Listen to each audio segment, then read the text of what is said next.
الحمد لله نحمده ونستعينه ونستغفره ونعوذ بالله من شرور أنفسنا ومن سيئات أعمالنا من يهده الله فلا مضل له ومن يضلله فلا هادي له وأشهد أن لا إله إلا الله وحده لا شريك له وأشهد أن محمدا عبده ورسوله أما بعد প্রশংসা আল্লাহ সুবহানাহু ওয়া তাআলার জন্য, সকলেই বলি আলহামদুলিল্লাহ। দরুদ ও সালাম বর্ষিত হোক পৃথিবীর সর্বশেষ ও সর্বশ্রেষ্ঠ রাসূল আহমদ মুহাম্মদ মুস্তাফা সাল্লাল্লাহু আলাইহি ওয়াসাল্লামের প্রতি। সম্মানিত এলাকাবাসী, আমরা আজকে সিরাজগঞ্জের জামতৈল অঞ্চলে প্রতিষ্ঠিত আল মাদ্রাসা আস-সালাফিয়াহ পরিদর্শনে এসেছি। যে মাদ্রাসাটি মূলত আল জামিয়া আস-সালাফিয়ার অধিভুক্ত একটি শিক্ষা প্রতিষ্ঠান এবং অধিভুক্ত হওয়ার সুবাদে এখানকার শিক্ষকগণ জামিয়া সালাফিয়া থেকে ট্রেনিংও সম্পূর্ণ করেছেন এবং জামিয়া সালাফিয়ার সিলেবাসে শিক্ষা প্রতিষ্ঠানটি পরিচালিত হচ্ছে। তো মাদ্রাসা ভিত্তিক আমাদের ধারাবাহিক সফরের এটি আমাদের পঞ্চম শিক্ষা প্রতিষ্ঠান। তো শিক্ষা প্রতিষ্ঠান সংক্রান্ত যেহেতু সফর, সেহেতু শিক্ষা প্রতিষ্ঠান সংক্রান্ত কিছু কথা, দিক নির্দেশনা এবং অবশ্যই শিক্ষা প্রতিষ্ঠান সংক্রান্ত কিছু কথা বলতে গেলে উপদেশ নাসিহা অটোমেটিক চলে আসবে, সেটি আর আলাদা করে বলার প্রয়োজন হবে না। তো শিক্ষা প্রতিষ্ঠান কেন গুরুত্বপূর্ণ, কেন জরুরি? দ্বীনি শিক্ষা প্রতিষ্ঠান হচ্ছে ইসলামের দুর্গ। যখন কোনো বড় শহরকে রক্ষা করতে চাওয়া হয় তখন শহরে দুর্গ নির্মাণ করা হয়। এমন কোনো বড় শহর পৃথিবীতে নাই যে শহরকে রাজা বাদশারা রাজধানী বা রাজধানীর মতো গুরুত্বপূর্ণ শহর, যে শহরে তারা দুর্গ নির্মাণ করেননি, এরকম কোনো শহর নাই। এবং দুর্গের ক্ষেত্রে অনেক সময় উঁচু প্রাচীর, অনেক সময় নদী এবং সমুদ্রের পানির সহায়তা, দ্বীপ অঞ্চল, এগুলো সকল কিছু বিবেচনা করে দুর্গ তৈরি করা হয়। জঙ্গল, যাতে সেখানে পৌঁছা মানুষের পক্ষে কষ্টকর হয় এবং সে শহরটিকে ধ্বংস করা কষ্টকর হয়। তো সম্মানিত উপস্থিতি, মাদ্রাসা বা দ্বীনি শিক্ষা প্রতিষ্ঠান হচ্ছে ইসলামের দুর্গ। কেন ইসলামের দুর্গ? রাসূলুল্লাহ সাল্লাল্লাহু আলাইহি ওয়াসাল্লাম বলেন, আল উলামাউ ওয়ারাসাতুল আম্বিয়া, আলেমগণ নবীদের উত্তরসূরি। লা ইউরিসুনা দিনারান ওয়ালা দিরহামান বাল ইউরিসুনা আল ইলম। কিন্তু নবীরা তো টাকা পয়সা রেখে যায় না, তাহলে আলেমগণ কিসের উত্তরসূরি? মানুষ তো জানে বাপ মারা গেলে ছেলে উত্তরসূরি হয়। উপজেলা ইউনিয়ন চেয়ারম্যানের নিকট থেকে ওয়ারিশান সার্টিফিকেট নিয়ে এসে বাপের জমি ভাগ করে নেয়। তো ওয়ারিশ মানেই উত্তরসূরি, ওয়ারিশান সার্টিফিকেট মানে উত্তরাধিকার সার্টিফিকেট। তো উত্তরসূরি হিসেবে সে কি পাচ্ছে? বাপের রেখে যাওয়া জমি জায়গা ধন সম্পদের বন্টনের অধিকার হচ্ছে। তাহলে আল্লাহর নবী যে বলছেন নবীগণের উত্তরসূরি হচ্ছে আলেমরা, তো নবীরা তো টাকা পয়সা কিছু রেখে যায়নি, ধন দৌলত কিছু রেখে যায়নি, তাহলে কি বন্টন হবে আলেমদের মাঝে? নবীদের রেখে যাওয়া কি বন্টন হবে আলেমদের মাঝে? তো বলা হচ্ছে জ্ঞান বন্টন হবে। আল ইলম, নবীরা যে জ্ঞান রেখে গেছেন সেই জ্ঞান বন্টন হবে। অতীত যুগে উম্মতে মুহাম্মাদির পূর্বের যুগে প্রত্যেক যুগেই একজন করে নবী প্রেরিত হতো। এমনকি একই যুগে অধিক নবীও বসবাস করত। ইব্রাহিম এবং লূত আলাইহিস সালাতু ওয়াস সালাম সমকালীন একই যুগে, হারুন ও মুসা আলাইহিস সালাতু ওয়াস সালাম সমকালীন একই যুগে,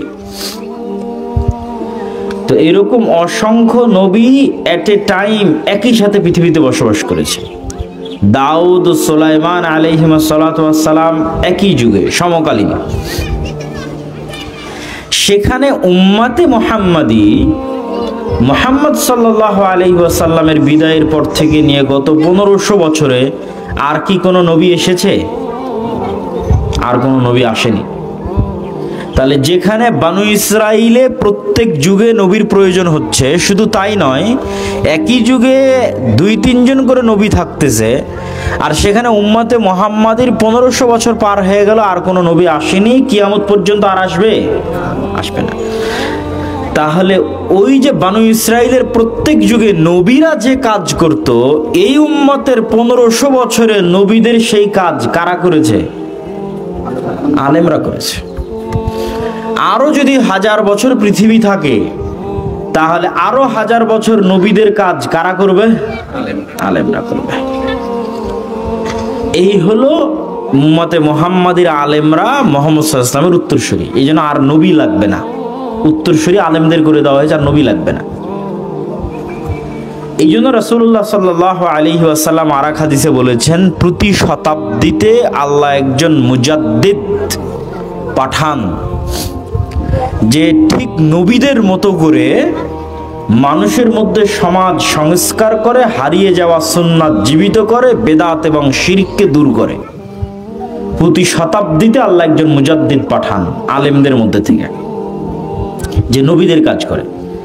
তাহলে সারমর্ম দাঁড়াচ্ছে, নবীর রেখে যাওয়া জ্ঞানের চর্চা আলেমরা অব্যাহত রেখেছে বলেই আজ 1000 কিলোমিটার দূরে 1000 বছর পরে আমরা এখনো সঠিক দিনের জ্ঞান পাচ্ছি।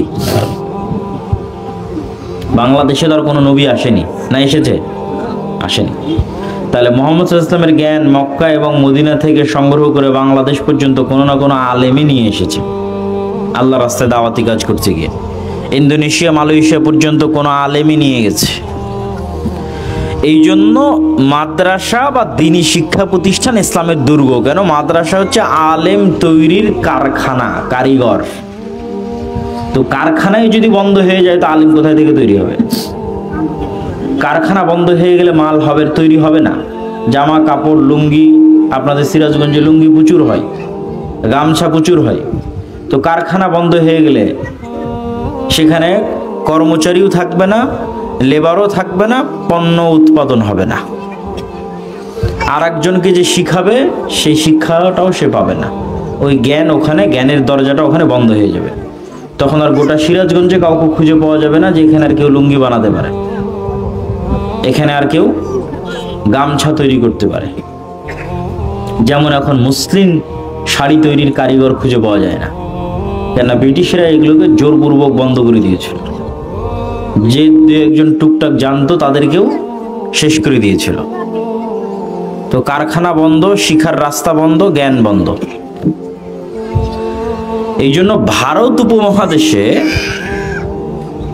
190 বছর ব্রিটিশদের অধীনে থাকার পরেও অন্য আর এরকম অঞ্চল অন্যদের অধীনে থাকার পরে যা হয়েছে, স্পেন হোক, মায়ানমারের আরাকান হোক, চীনের উইঘুর হোক, মধ্য এশিয়া হোক, উজবেকিস্তান, কাজাখস্তান, কিরগিজস্তান হোক, আর ভারত, পাকিস্তান, বাংলাদেশ হোক, ওই অঞ্চলগুলো যখন বিধর্মীরা দখল করে নিয়েছে, তখন সে অঞ্চলগুলো থেকে ইসলাম সমূলে মূলোৎপাটিত হয়ে গেছে। আর এখনো ভারত, পাকিস্তান, বাংলাদেশ দেখলে বিশ্বাস করা কঠিন হবে যে এই অঞ্চলে 200 বছর ব্রিটিশরা শাসন করেছে।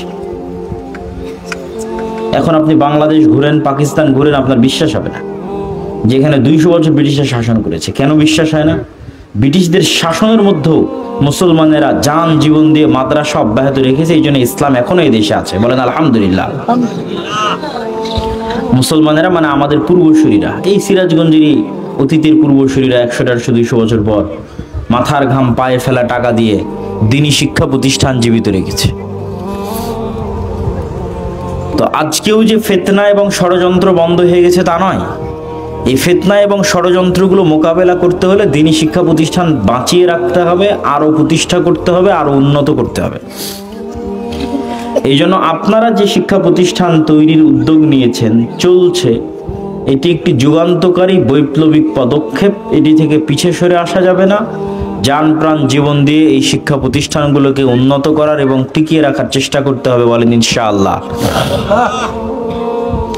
2 নম্বর বিষয় হচ্ছে, আমরা যে উদ্যোগ নিয়েছি জামিয়া সালাফির অধীনে অধিভুক্ত প্রতিষ্ঠান, এই উদ্যোগের কারণ কি, কাজ কি, আর ফলাফল কি। উদ্যোগের কারণ যদি বলি, তাহলে ব্যাকগ্রাউন্ড হিস্ট্রি বা পিছনের ইতিহাস বা প্রেক্ষাপট হচ্ছে, মদিনা ইসলামী বিশ্ববিদ্যালয় থেকে অনার্স শেষ করে এসে আমি বাংলাদেশে দাওয়াতি কাজ শুরু করি। তার আগে হয়তো মাঝে মধ্যে টুকটাক 2-1টা জুমার খুতবা দিয়েছি, কোনোটা হয়তো ভিডিও হয়েছে, কোনোটা হয়নি। সেভাবে দাওয়াতি ফিল্ডে পরিপূর্ণরূপে অবতীর্ণ হওয়া হয়নি। 2020 সালের শুরু থেকে বা 2019 সালের শেষের দিক থেকে পরিপূর্ণরূপে দাওয়াতি মাঠে দাওয়াতি কাজ করছি। তো আমার দাওয়াতি কাজের শুরুতে মসজিদ ভিত্তিক সফর ছিল, কেননা আমার কাছে মনে হতো জালসা সম্মেলন যেটা মানুষ দাওয়াত দিয়ে নিয়ে যায় এবং প্রোগ্রাম শেষে হাদিয়া দিয়ে বিদায় করে, এটার মধ্যে আমি শতভাগ ইখলাস আমার কাছ থেকে খুঁজে পেতাম না। তো এই জন্য নিজের চেষ্টা, নিজের পরিশ্রম করে একটা মসজিদে যাব, নিজের অর্থ খরচ করে, তারপরে মানুষের মধ্যে দাওয়াত দেওয়ার চেষ্টা করব। রুট লেভেলে মানুষের সাথে মিশে দেখব সমাজে কি সমস্যা প্রচলিত আছে, সেই সমস্যার কিভাবে সমাধান হবে। একদিন গাড়িতে এসে একটা বক্তব্য দিয়ে চলে গেলে সমাজের বাস্তবতা বোঝা যায় না, কিন্তু মসজিদ ভিত্তিক সফর এই দিক থেকে সমাজের বাস্তবতা অনুভব করতে সহযোগিতা করে, এবং আমি সেটা করেছি। তো উত্তরবঙ্গে মসজিদ ভিত্তিক সফর দিতে গিয়ে দেখলাম অসংখ্য মসজিদে মক্তব নাই। তাহলে মসজিদে বাস্তবে সফর দিয়ে রিয়াল পিকচারে দেখা গেল অসংখ্য মসজিদে মক্তব নাই, আর কিছু মসজিদে মক্তব থাকলেও অবহেলিত, গুরুত্ব নাই, তদারকি করার কেউ নাই। তখন একটা সমস্যা ইন্ডিকেট হলো যে সমাজে দিন শিক্ষার যেটা মৌলিক ভিত্তি আমাদের বাপদাদারা তৈরি করে গেছিলেন, সেটা হচ্ছে মক্তব। মাদ্রাসায়, সমগ্র বাংলাদেশের মাদ্রাসায় মাত্র 2% ছেলে মেয়ে পড়াশোনা করে, আর বাকি 98% ছেলে মেয়ে যায় স্কুলে, কলেজে, ইউনিভার্সিটিতে। তাহলে এই 98% ছেলে মেয়েকে আপনি দিন শিখাবেন কিভাবে? তার একটাই রাস্তা, মক্তব প্রতিষ্ঠা করা, পরিচালনা করা। শতভাগ মুসলমানকে দিন শিখাতে চাইলে মক্তবের কোনো বিকল্প নাই। এই জন্য আমরা আমাদের আদ-দাওয়া ইলাল্লাহর মক্তব পরিচালনার লক্ষ্য উদ্দেশ্য নির্ধারণ করেছি, শতভাগ মুসলমানের সন্তানকে কোরআন ও দিন শিখানো। শতভাগ বাংলাদেশের শতভাগ মুসলমানের সন্তানকে কোরআন ও দিন শিখানো হচ্ছে আদ-দাওয়া ইলাল্লাহর লক্ষ্য এবং উদ্দেশ্য। তার মানে কি আমি একাই সফল হব না? এই যে একটা স্বপ্ন মানুষ দেখছে, চেষ্টা করছি, তখন আরো 10টা মানুষ এই কাজের উদ্যোগ নেবে যে না, আমার গ্রামের শতভাগ মুসলমানের সন্তানকে কোরআন এবং দিন শেখাতে হবে, একজনও বাদ থাকা যাবে না। এইভাবে আরো 50 জন, আরো 1000 জন উদ্যোগ নিবে, তখন একদিন না একদিন এটা বাস্তবায়িত হবেই হবে ইনশাআল্লাহ। তো আমাদের এই মক্তব প্রজেক্টটা ছিল দাওয়াতি জগতে, দাওয়াতি ফিল্ডে আমার প্রথম কাজ। তারপরে 40টা মসজিদ আমি ওই সময় ধারাবাহিকভাবে সফর দিয়েছিলাম। সফর দেওয়ার পর দেখলাম মক্তব অবহেলিত অথবা বন্ধ নাই। তারপর মক্তব কেন্দ্রিক সফর দিলাম প্রায় 150 মসজিদ। 150 মসজিদ সফর দেওয়ার পর দেখলাম মক্তবের তেমন নির্দিষ্ট কোনো সিলেবাস নাই, ভর্তি হওয়ার কোনো টাইম টেবিল নাই। 6 মাস ধরে একটা মেয়ে অথবা একটা ছেলে মক্তবে পড়ছে 6 বছর থেকে, শুরুও নাই শেষও নাই। তখন আমরা একটা সিলেবাস প্রণয়ন করলাম। সিলেবাস প্রণয়নে আমাদের জামিয়া সালাফিয়ার যোগ্য অভিজ্ঞ শিক্ষক মণ্ডলীদের অবদান ছিল। সিলেবাস প্রণয়ন করে মক্তব কেন্দ্রিক ট্রেনিং চালু করা হলো, যে মক্তবের শিক্ষকেরা ট্রেনিংয়ে আসবে। তো আমরা যদি বলি যে আপনারা যাতায়াত খরচ দিয়ে আসবেন, তখন কমিটি কি বলবে, কে অনুমতি দিবে, কে অনুমতি দিবে না, 14 রকম ঝামেলা। এই জন্য আমরা বললাম যাতায়াত খরচ আমরা দিব, শুধু কমিটি অনুমতি দিবে যে ইমাম সাহেব জামিয়া সালাফিয়া থেকে ট্রেনিং দিবে। আসার খরচও আমাদের, যাওয়ার খরচও আমাদের, থাকা খাওয়ার খরচও আমাদের, ট্রেনিংয়ের খরচও আমাদের। উল্টা আরও ওই মক্তবের ছাত্রদের জন্য আমাদের সিলেবাসের বই ফ্রি, সব ছাত্রের জন্য। বলেন আল্লাহু আকবার। এবং এখন পর্যন্ত এইভাবে 500 মক্তব রমজানের হিসাব অনুযায়ী, এখন আরও বাড়তেছে, কেননা ঈদের পরে এখন আবার মক্তবের একটা কোর্স চলমান আছে, যেটাতে ছাত্র মানে মক্তবের শিক্ষক সংখ্যা 47 জন। এখন জামিয়া সালাফিয়া ডাঙ্গিপাড়া বাবা রাজশাহীতে এক সপ্তাহের ট্রেনিং নিচ্ছে 47 জন মক্তবের শিক্ষক। তো সংখ্যা বাড়বে। তো রমজানের হিসাব অনুযায়ী প্রায় 500 মক্তবের শিক্ষক আমাদের কাছে ট্রেনিং নিয়েছিল, এবং রমজানে আমরা তাদের কাছে ন্যূনতম একটা হাদিয়া ঈদকে উপলক্ষ করে পৌঁছে দিতে পেরেছিলাম, যেটার কল্পনাও আমাদের কোনোদিন ছিল না। যে 500 মক্তবের শিক্ষককে তো আমরা ট্রেনিং দিয়েছি, ঠিক আছে, 500 মক্তবের শিক্ষককে বই ফ্রি দিয়েছি, ঠিক আছে, কিন্তু তাদেরকে রমজানে আমরা কোনো এতগুলো মক্তবকে হাদিয়া দিতে পারবো এটার কোনো আমাদের বিশ্বাস ছিল না। কিন্তু আলহামদুলিল্লাহ আল্লাহ দয়া করেছে, আমাদেরই কিছু দিনী ভাইয়ের সহযোগিতায় আমরা আমাদের মক্তবের শিক্ষকদের মূল্যায়ন করতে পেরেছি। যেন আল্লাহর শুকরিয়া আদায় করি, আমাদের দিনী ভাইদের শুকরিয়া আদায় করে আল্লাহ তাদের জাযায়ে খায় দান করুক, আলহামদুলিল্লাহ। তো ওই প্রজেক্টের পাশাপাশি মাদ্রাসা গুরুত্বটা আগে থেকে মাথায় ছিল। আমরা তো জামিয়া সালাফের সাথে সম্পৃক্ত আছি, তারপরেও এই কাজ শুরু করতে আমাদের দেরি হয়েছে। মক্তবের প্রজেক্টটাকে একটা ধাপে, একটা পর্যায়ে নিয়ে যাওয়ার জন্য সেটার পিছনে আমাদের সময় দিতে হয়েছে, সফর করতে হয়েছে, সিলেবাস তৈরি করতে হয়েছে। তো মক্তবের প্রজেক্টটা একটা পর্যায়ে যাওয়ার পর আমরা মাদ্রাসার এই কার্যক্রমটা শুরু করেছি। বিশেষ করে জামিয়া সালাফিয়া বাংলাদেশের ইতিহাসে এক অন্যতম শ্রেষ্ঠতম শিক্ষা প্রতিষ্ঠান, যেখানে এখন পর্যন্ত শুধু গত 1 বছরে 10-এর অধিক সৌদি আরবের শিক্ষক জামিয়া সালাফিয়াতে এসেছে এবং দার্স দিয়েছে। আর সব সময়ই ভারত পাকিস্তানের শিক্ষকেরা থাকেন এবং দার্স দেন 24 ঘন্টা। Bangladesh investment development authority BIDA, যাদের এই যে ইনভেস্টমেন্ট সামিট হলো, বিদেশ থেকে বড় বড় ব্যবসায়ীরা আসলো, এই বিডার অনুমতিক্রমে জামিয়া সালাফিয়াতে বিদেশি শিক্ষকেরা থাকেন 12 মাসে, আর সৌদি আরব থেকে আসতেই থাকে। যেমন রমজানে একজন ছিল, পুরো রমজান সৌদি আরবের একজন শিক্ষক। এখন আজকে যখন আপনাদের এখানে রওনা দিই, তখন রাজশাহী বিমানবন্দরে একজন সৌদি শিক্ষককে রিসিভ করে জামিয়া সালাফিয়াতে পৌঁছে দিয়ে তারপর আপনাদের এখানে আসতেছি। বলেন আলহামদুলিল্লাহ। তো এইরকম একটা উন্নত শিক্ষা প্রতিষ্ঠান, যেখানে শুধু দেশের শ্রেষ্ঠ শিক্ষকেরা নয়, বিদেশের শ্রেষ্ঠ শিক্ষকদের কাছেও সবসময় দার্স নেওয়ার সুযোগ ছাত্ররা পায়, এবং তাদের সমন্বিত চেষ্টায় আর সিলেবাস পরিচালিত হয়। মদিনা ইসলামী বিশ্ববিদ্যালয়ের সাথে মুআদালা আছে। এইরকম একটা শিক্ষা প্রতিষ্ঠান থেকে গ্রামের প্রত্যন্ত অঞ্চলে পরিচালিত শিক্ষা প্রতিষ্ঠানগুলো উপকার গ্রহণ করুক এবং সেই প্রতিষ্ঠানগুলোর মান বাড়ুক, এইটা আমাদের একটা লক্ষ্য। আরেকটি লক্ষ্য মক্তব প্রজেক্টের সাথে এই শিক্ষা প্রতিষ্ঠানগুলোকে কানেক্ট করা, এবং মক্তব প্রজেক্টের সাথে শিক্ষা প্রতিষ্ঠানগুলো কানেক্ট করার মাধ্যমে আরেকটা লক্ষ্য হচ্ছে প্রতিষ্ঠানগুলোকে শক্তিশালী করা।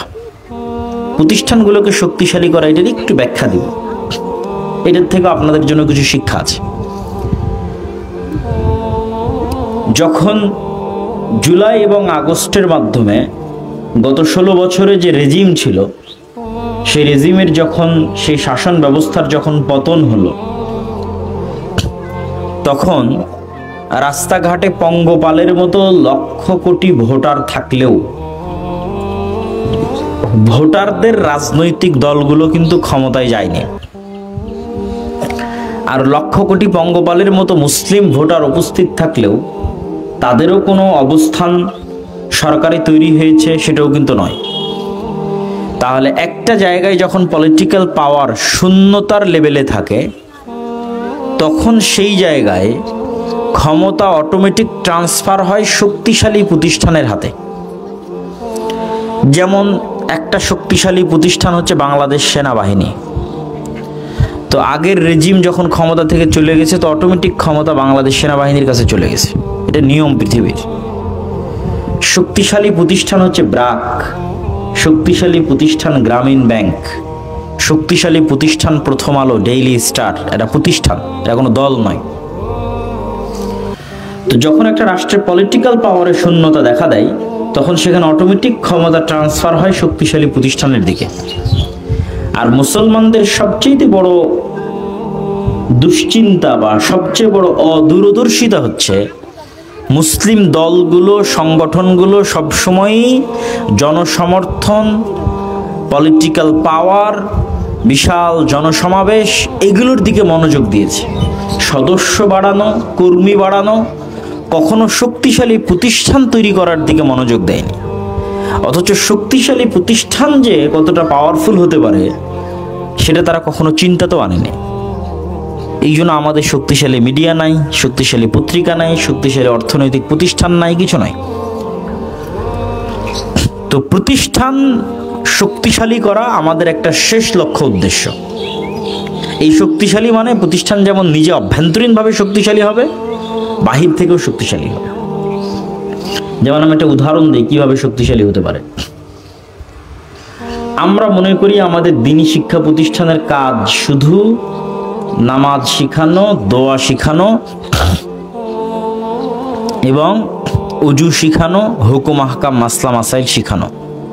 তারা শিখবে, আমল করবে, এই পর্যন্ত শেষ।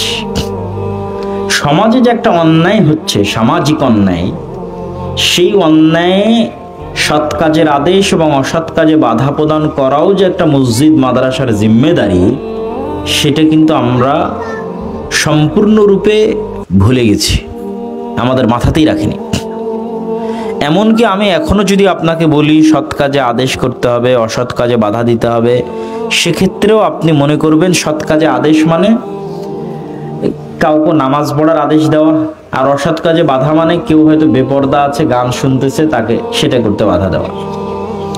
কিন্তু সৎ কাজের আদেশ এবং অসৎ কাজে বাধা মানে এটাও যে হতে পারে যে একজন মানুষ এখানে মাজলুম হচ্ছে, তার জমি জোর করে দখল করে নেওয়া হচ্ছে, অথবা স্থানীয় বিচার সালিশে তার প্রতি অন্যায় করা হচ্ছে, অথবা স্থানীয় একটা প্রতিষ্ঠানে টাকার ভিত্তিতে নিয়োগ হচ্ছে, ভর্তি বাণিজ্য দুর্নীতি হচ্ছে, অথবা স্থানীয় একটা লোকাল পলিটিক্যাল পার্টির নেতা একটা গরুর খামার করতে দিচ্ছে না, একটা বাড়ি তৈরি করতে দিচ্ছে না, একটা পুকুর খনন করতে দিচ্ছে না, ওকে চাঁদা না দিলে করতে দিবে না, ওর থেকে মাল না নিলে করতে দিবে না। একটা লোক মারা গেছে, তার সন্তানেরা তার মেয়েকে সম্পত্তিতে সঠিকভাবে ন্যায়ের সাথে জমিতে ভাগ দিচ্ছে না, বন্টন করতেছে না। একটা মেয়ের বিবাহ হচ্ছে, তার পরিবারের কাছ থেকে যৌতুক দাবি করা হচ্ছে। এগুলো প্রত্যেকটা হচ্ছে মানুষের সাথে সম্পৃক্ত অন্যায় এবং অনাচার। যখন কোনো দ্বীনি শিক্ষা প্রতিষ্ঠান, মসজিদ অথবা মাদ্রাসা এতটুকু শক্তিশালী হবে না যে সে এই সমস্ত সামাজিক অন্যায়ও হাত দিয়ে বাধা না দিতে পারলেও মুখ দিয়ে বলে নিষেধ করতে পারবে, বাস্তবায়ন হোক অথবা না হোক, ততদিনে এই প্রতিষ্ঠানগুলো নেতা হতে পারবে না সমাজের। আপনি সমগ্র বাংলাদেশের নেতা হতে চান, সমগ্র পৃথিবীর নেতা হতে চান, তো আপনাকে রুট লেভেল থেকে নেতৃত্ব শুরু করতে হবে। নেতৃত্ব শুরুই হয় ন্যায় প্রতিষ্ঠা এবং অন্যায় বাধা দিয়ে। স্টার্টিং হচ্ছে লিডারশিপের এখান থেকে। তাহলে যখন এই সমস্ত শিক্ষা প্রতিষ্ঠানগুলো এই ধরনের কাজে ভূমিকা রাখতে পারবে, তখন এই সমস্ত শিক্ষা প্রতিষ্ঠান থেকে শুধু বক্তা, ইমাম, হুজুর বের হবে না, সমাজের নেতাও বের হবে, যে বিচার সালিশ মীমাংসা করে দিতে পারবে। এবং ওই হুজুর, ওই আলেম, ওই মাদ্রাসার স্থানীয় ইউনিয়ন চেয়ারম্যানের চেয়ে তো ক্ষমতা বেশি হতে পারে যদি একজন যোগ্য নেতা ওই প্রতিষ্ঠান চালায় এবং সে তার প্রতিষ্ঠানকে শক্তিশালী করে। যেমন আমি একটা থিওরি দিলাম, এরকম আরও থিওরি আছে শক্তিশালী করার। তাহলে ওই প্রতিষ্ঠানের প্রধানের পাওয়ার স্থানীয় ইউনিয়ন চেয়ারম্যানের চেয়েতেও বেশি হতে পারে, এবং প্রত্যেকটা স্থানীয় বিচার সালিশ প্রবলেম সমাধানে তার অবদান থাকবে। এইভাবে আস্তে আস্তে লিডার হবে এবং লিডার হতে হতে জেলা, উপজেলা, রাষ্ট্রের লিডার হয়ে যাবে। ইসলাম রাষ্ট্রে প্রতিষ্ঠা হওয়া মানে ন্যায় বিচার প্রতিষ্ঠা হওয়া। আর একটা উদাহরণ দেই প্রতিষ্ঠানকে শক্তিশালী করার, সেটি হচ্ছে অর্থনৈতিকভাবে স্বাবলম্বিতা।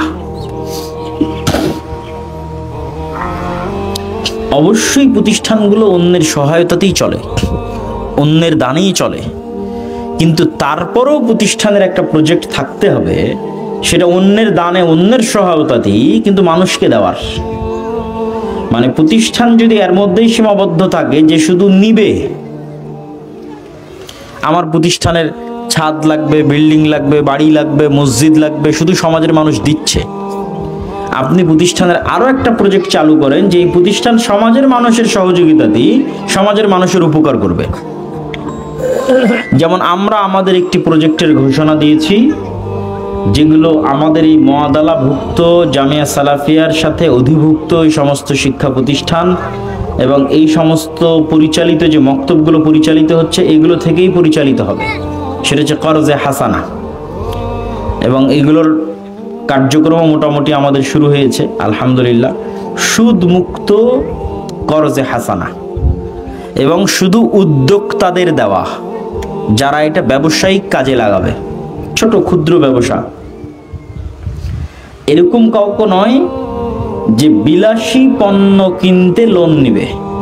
বিলাসী পণ্য মানে বাড়ি টিনের আছে, পাকা করবে, এই জন্য লোন লাগবে। বাড়ির ছাদ দিবে, এই জন্য লোন লাগবে। মোটর সাইকেল কিনবে, এই জন্য লোন লাগবে। এসি কিনবে, এই জন্য লোন লাগবে। ফ্রিজ কিনবে, এই জন্য লোন লাগবে। এগুলোর ক্ষেত্রে লোন চাওয়াই জায়েজ কিনা সেটা প্রশ্নবিদ্ধ। মানুষ বিপদে পড়ে গেছে, বাঁচতে পারছে না, অসহায় অবস্থায় আছে, মেডিকেলে আছে, অপারেশন হবে, এরকম অসহায় অবস্থায় মানুষ লোন চাইতে পারে, ধার চাইতে পারে কর্জে হাসান।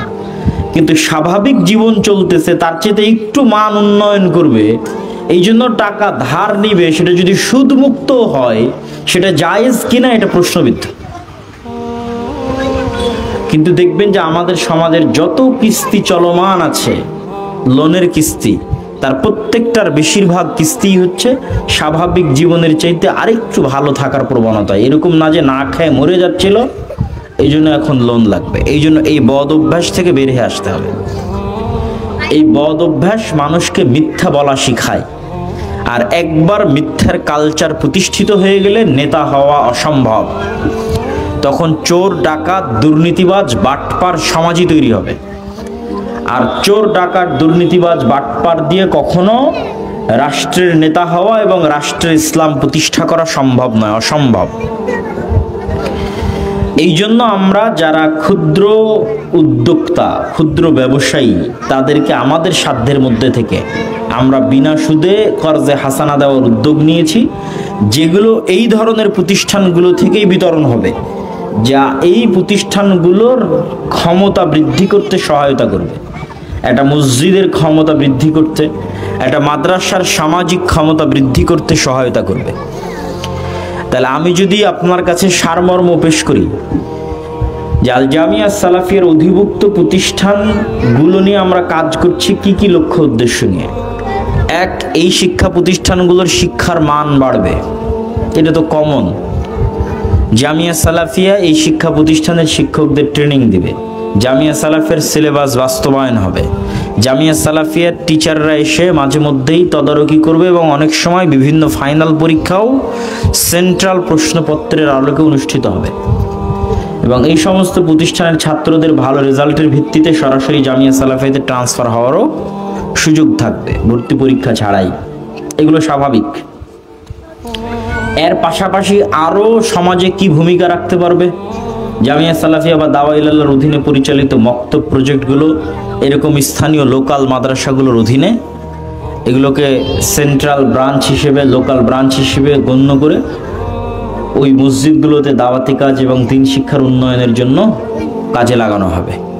আবার সমাজ থেকে ন্যায় প্রতিষ্ঠার যে আন্দোলন, সমাজে অন্যায়ের বিরুদ্ধে আন্দোলন করা, সেটিতেও এই প্রতিষ্ঠানগুলো ভূমিকা যদি রাখে, তাহলে এই প্রতিষ্ঠানগুলোই নিজে নিজে শক্তিশালী হবে। এবং দেখা যাচ্ছে আপনি যদি প্রতিষ্ঠানকে একটা ভালো শক্তিশালী প্রতিষ্ঠানে পরিণত করতে পারেন, আপনার ভালো মিডিয়া থাকে, শক্তিশালী অর্থনৈতিক প্রতিষ্ঠান থাকে, শক্তিশালী এইরকম শিক্ষা প্রতিষ্ঠান থাকে, তাহলে দেখা যাচ্ছে আজ থেকে 15 বছর, 20 বছর, 30 বছর পর আবার এরকম কোনো প্রেক্ষাপট আসলো, তখন দেখবেন ক্ষমতা ট্রানজিশন হয়ে অটোমেটিক আপনার কাছে চলে এসেছে। আপনাকে ভোট চাওয়াও লাগবে না, নির্বাচন করাও লাগবে না। এরকম যখন কোনো স্বৈরাচার পালিয়ে যাবে তখন দেখবেন অটোমেটিক ক্ষমতা ট্রান্সফার হয়ে শক্তিশালী প্রতিষ্ঠানের কাছে যেতেই হয়, ক্ষমতাকে কোনো ওয়ে থাকে না। কিন্তু আপনি ওই লেভেলে পৌঁছতে পারছেন কিনা সেটার পরীক্ষা আপনার, ওই রকম শক্তিশালী প্রতিষ্ঠান তৈরি করতে পারছেন কিনা। তো এই একটা সামগ্রিক, একটা হচ্ছে একদম বহু দূরের লক্ষ্য, আর একটা হচ্ছে একদম নিকটের লক্ষ্য উদ্দেশ্য। নিকটের লক্ষ্য উদ্দেশ্য যেগুলো শুরুতে বললাম, শিক্ষার মান উন্নয়ন যেগুলো চলছে, এবং আমাদের পক্ষ থেকে যে সহযোগিতা জামিয়া সালাফের সাথে অধিভুক্ত হওয়ার, যেমন আমার আজকে উপস্থিত হওয়া, এটাও আল্লাহর সন্তুষ্টির জন্য এই দ্বীনি প্রতিষ্ঠানকে সহযোগিতা করা। এবং এখান থেকে বের হয়ে জামালপুর যাব, সেখানে আরেকটা প্রতিষ্ঠানে উপস্থিত হব, অথচ দেখা যাচ্ছে যে এরকম দিনে 2টা জালসাও যদি নেওয়া যায়, যত মানুষ জালসা নিতে আসে, যত মানুষ প্রোগ্রাম এবং সম্মেলন করার জন্য আসে, তাদের জালসা সম্মেলন নিলেও সে যাতায়াত খরচও দিয়ে দিবে, আবার অতিরিক্ত হাদিয়াও দিবে। আর এখানে নিজের পক্ষ থেকে খরচ করে এই প্রতিষ্ঠানগুলোতে আসতেছি, এরকম 200 মসজিদ মক্তব সফর করেছি, এটা মাদ্রাসা সফরের 5ম মাদ্রাসা সফর।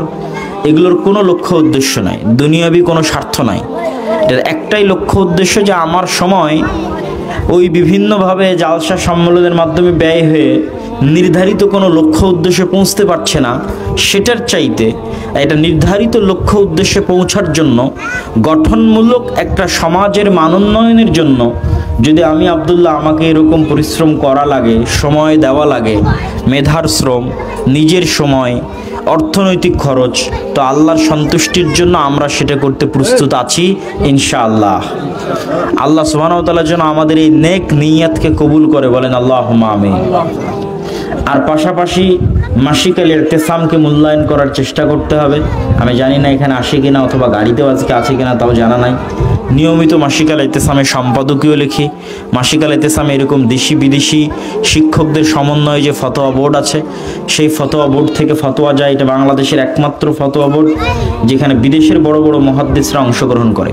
জামিয়া সালাফিয়া বানারসের মুহাদ্দিসগণ অংশগ্রহণ করে এই ফতোয়া বোর্ডে। দেশের তো করেই, দেশে তো শেখ আব্দুর রাজ্জাক বিন ইউসুফ আছেনি, শেখ আব্দুল খালেক আস-সালাফি 50 বছর থেকে বুখারী দার্স দিয়েছেন, তিনি তো আছেনই। তো মাসিকাল ইরতিসামকে মূল্যায়ন করা, দাওয়া ইলাল্লাহর মক্তব কার্যক্রমকে মূল্যায়ন করা, দ্বীনি শিক্ষা প্রতিষ্ঠানের এই নতুন যে উদ্যোগ আমরা নিয়েছি সেটিকে মূল্যায়ন করা, এবং এটির সাথে পরবর্তীতে ধারাবাহিকভাবে আসবে কর্জে হাসানা প্রজেক্ট, যেটা আপনাদের এখানেও আসবে, আপনারা সময়ের সাথে সাথে জানতে পারবেন। এগুলো সবগুলোকে মূল্যায়ন করা এবং ন্যায় নিষ্ঠা আমানতের সাথে এই দায়িত্বগুলো পালন করার চেষ্টা করা, বলেন ইনশাআল্লাহ। এই যে মসজিদে হামলা হচ্ছে, মসজিদ বন্ধ হয়ে যাচ্ছে, এগুলোতে আমি কখনো বিচলিত হই না, কেননা আমি জানি যে মসজিদে হামলা হয়েছে এখানে একদিন বিল্ডিং দিয়ে মসজিদ হবেই হবে ইনশাআল্লাহ। পৃথিবীতে কোথাও বাধা দিয়ে সত্যকে দমন করা যায় না, কিন্তু সমস্যা কোথায়, কখন ধ্বংস হয় জানেন?